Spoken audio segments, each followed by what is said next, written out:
Hello, my name is Jasmine George, and I'm here with the Inland Empire Media Group interviewing the great Luc NHL Hall of Famer, been with the Kings for 14 seasons, and now he's the president of the LA Kings. Tell me about some of the differences between being a president of a team and being an actual player.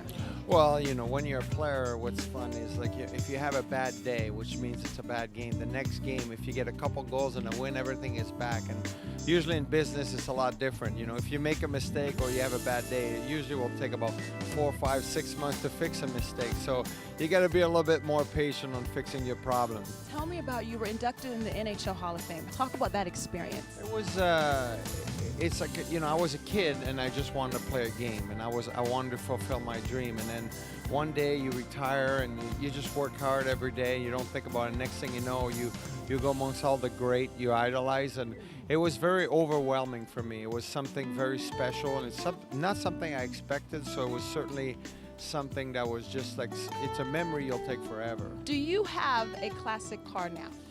I don't have one, but I'm in the process of buying my father-in-law's international, I think it's a 1964. It's an old pickup truck, and it just looks so cool. So we're going to refurbish it. He's going to help me, so I'm excited about that. Happy and excited to be interviewing Mr. Tanner Faust, 3 times gold medalist for the X Games, stunt driver for many awesome movies, and of course he's here with Route 66. How are you doing? I'm great, having a good time. It's a very cool event, all these old cars, and you know, 500,000 people coming to check them out. It's very cool. You are 3-time gold medalist for the X Games. Talk about that experience. The X Games is incredible. I mean, I feel like I have the easy job since I am driving rally cars in it, and there are guys out there that are, you know, are taking falls that don't have a roll cage around them like I do. But it's an amazing thing to be a part of. Do you own some classic and vintage cars?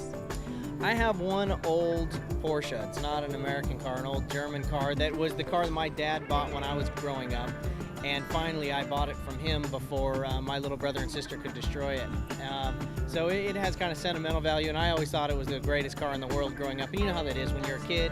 Whatever car your dad drives, if it's a little bit loud or a little smoky, all that kind of stuff, you just think that's the greatest thing ever. And that's a lot of what links this 500,000 people together, is that when they were kids, they got some sort of bug in them about a car, and that common denominator is something we all share. And to see them just cruising through the streets of San Bernardino is great to see them in action, not just on poster.